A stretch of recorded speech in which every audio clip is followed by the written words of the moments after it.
Good morning to all the students of B.Ed first year 2022 of Chanakya college of education Bettiah. कल हम लोग रविंद्रनाथ टैगोर के शैक्षिक दर्शन के बारे में अध्ययन कर रहे थे। उसी का शेष भाग आज हम लोग पूरा करने जा रहे हैं। आज है शिक्षा का पाठ्यक्रम। पाठ्यक्रम का अंग्रेजी बुक में दिया है करिकुलम, तो नहीं होना चाहिए, इसको होना चाहिए सिलेबस ऑफ एजुकेशन। खैर दे दिया, एक दिन हम अलग से बताएंगे करिकुलम और सिलेबस में क्या अंतर है। आज इसको हम ऐसे ही जानेंगे। टैगोर के पाठ्यक्रम संबंधी सामान्य विचार उनके लेखों में मिलते हैं।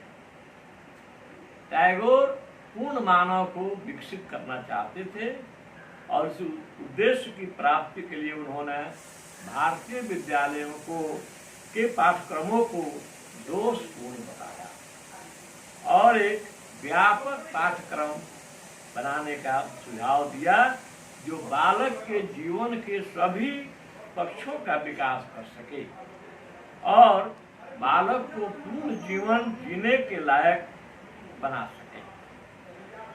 इसके लिए उन्होंने पाठ्यक्रम के कुछ मुख्य विषय और क्रियाएं बताई।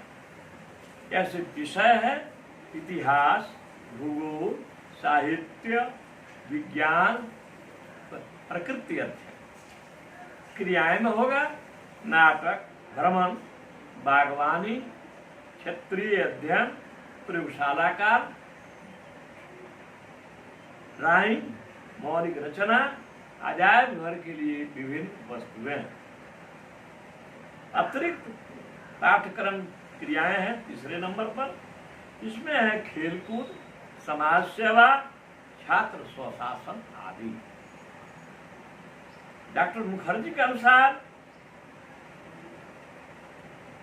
टैगोर की शिक्षा संस्थाओं में लागू किया जाने वाला यह पाठ्यक्रम क्रिया प्रधान पाठ्यक्रम रहा है, एक्टिविटी बेस्ड सिलेबस रहा है।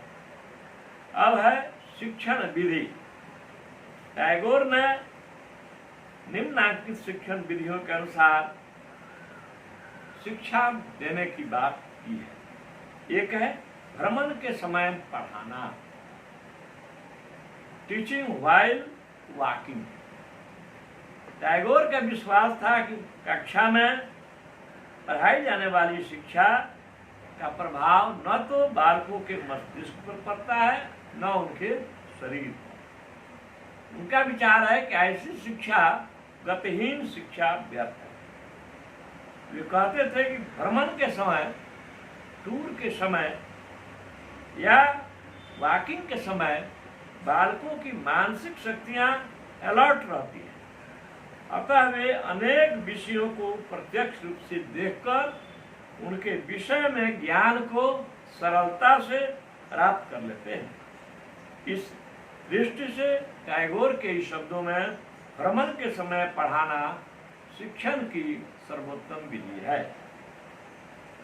Teaching through walking, teaching while walking is the best method of teaching.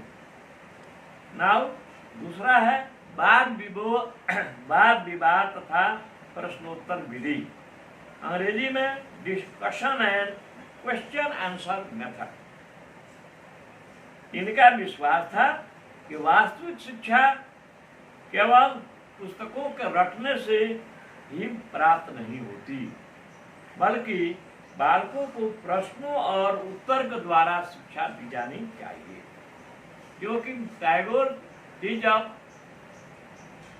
विद्यालय में पढ़ते थे उस समय उन्होंने उस समय के विद्यालय को डिसलाइक किया था, क्योंकि वहां पर there was all work and no play in day.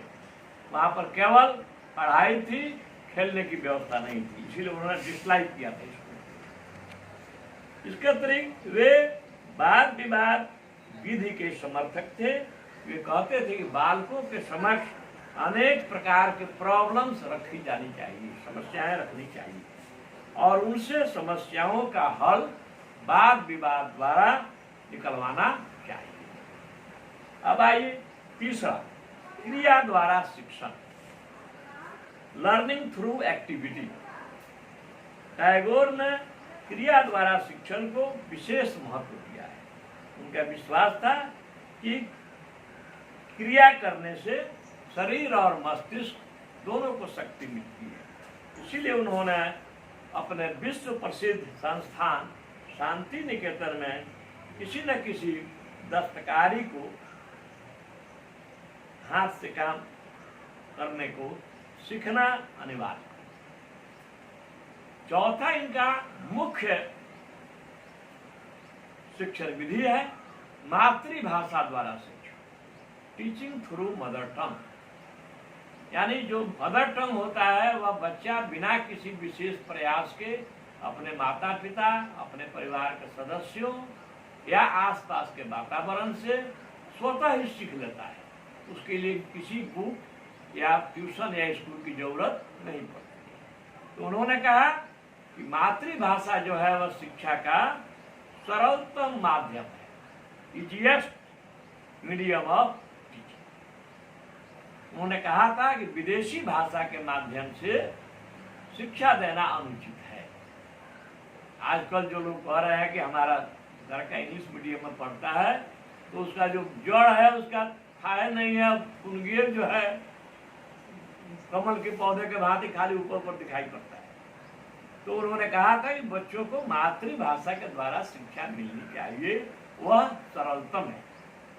इसका अतिरिक्त टैगोर विश्व बंधुत्व की भावना के भी समर्थक रहे। अतः उन्होंने कहा था कि पाठ्यक्रम में सभी संस्कृतियों को स्थान मिलना चाहिए।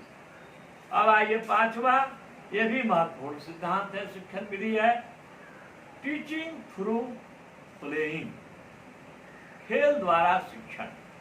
टैगोर का कहना था कि बच्चों को शिक्षण खेल द्वारा दिया जाना चाहिए। बच्चे खेल खेल में बहुत सारी बातें अपने मित्रों से, अपने सहपाठियों से सीख लेते हैं।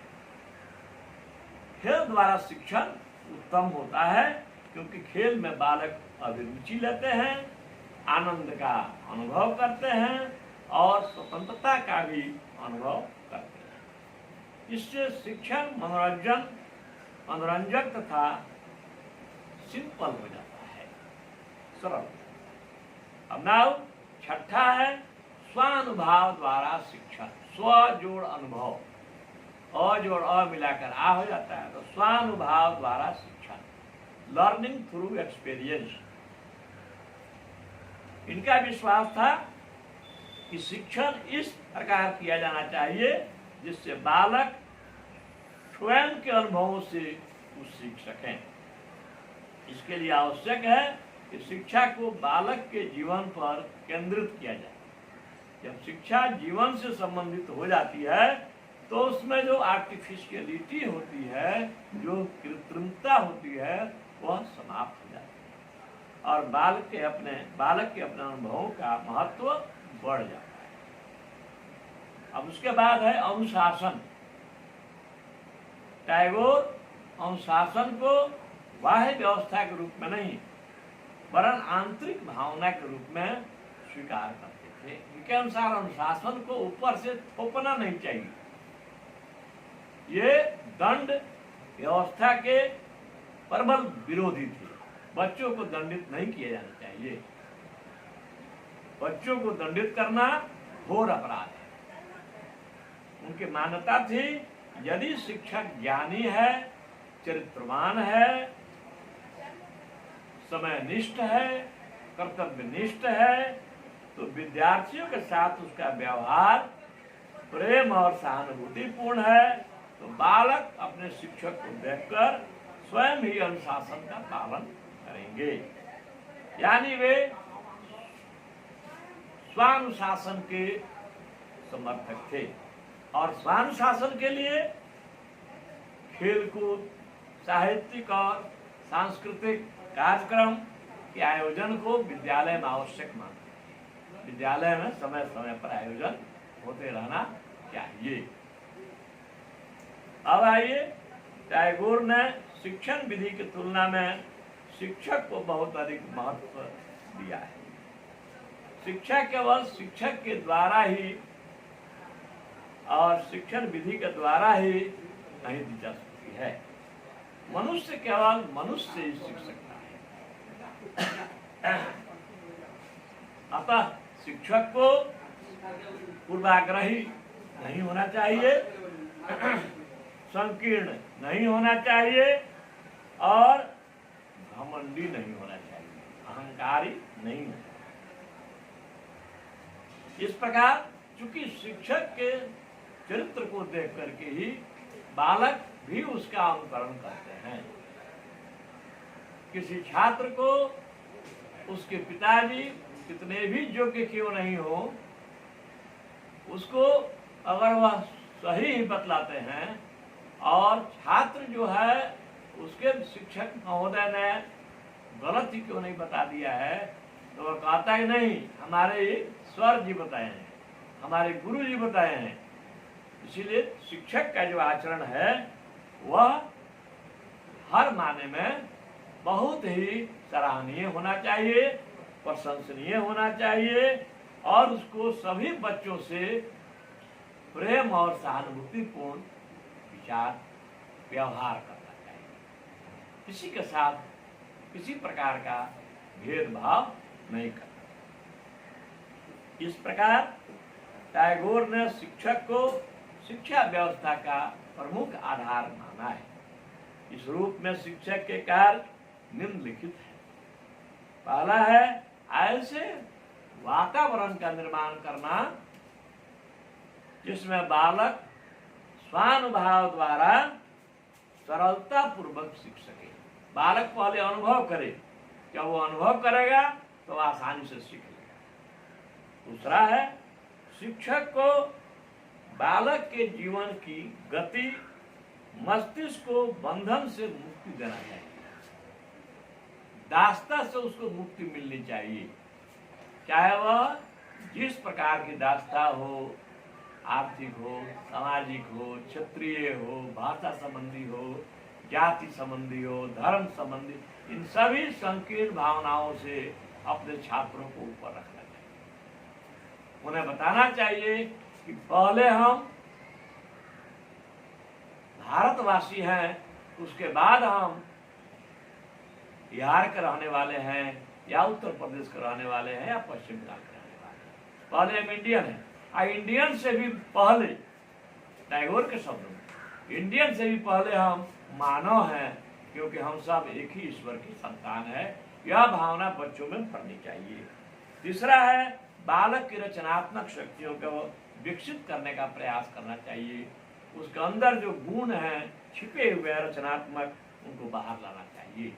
उसके लिए उन्हें साहित्यिक रचनाओं का अध्ययन करना चाहिए। एक से एक महापुरुषों का, उनके अच्छे आचरणों का अध्ययन करना चाहिए, अनुकरण करना चाहिए। शिक्षक को स्वयं आदर्श आचरण का उदाहरण प्रस्तुत करना चाहिए। बालकों के साथ शिक्षक का व्यवहार प्रेमपूर्ण और सहानुभूतिपूर्ण होना चाहिए। उन्हें किसी भी बात के लिए डांट फटकार नहीं करना। धन्यवाद। आज हम लोगों ने रविन्द्रनाथ टैगोर पूरा